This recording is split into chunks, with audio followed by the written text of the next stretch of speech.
এমনি মিজানুর রহমান আদনান আপনি লিখেছেন, এআই দিয়ে তৈরি নারীদের ছবি কি পুরুষের জন্য দেখা জায়েজ, আর পুরুষদের ছবি কি নারীদের জন্য দেখা জায়েজ কিনা? ভাই মিজানুর রহমান, এআই দিয়ে তৈরি করা নারীদের ছবি পুরুষদের জন্য দেখা জায়েজ হবে না। যদিও সেই নারী রিয়েল কোনো নারী নয়, কিন্তু একজন পুরুষের জন্য একজন নারীর দিকে অবলোকন করা, গায়ের মাহরাম নারীর দিকে দৃষ্টিপাত করাটা যে কারণে হারাম, সেই কারণটি এখানে বিদ্যমান আছে। এখানে তার মনের মধ্যে বাজে চিন্তা আসা, কল্পনা জল্পনা হওয়া, তার চরিত্র নষ্ট হওয়া, এই কারণগুলো এখানে বিদ্যমান আছে। ফলশ্রুতিতে এরকম ছবি দেখা থেকে একজন পুরুষকে বিরত থাকতে হবে। এজন্য এ ধরনের ছবি ক্রিয়েশন করাও উচিত নয় বা ক্রিয়েট করা উচিত নয়।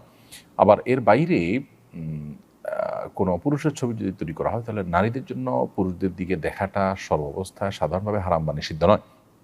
এটা নিয়ে যদিও উলামা ইকরামের একাধিক মত আছে, কিন্তু বিশুদ্ধ মত হলো ফিতনার আশঙ্কা না থাকলে নারীরা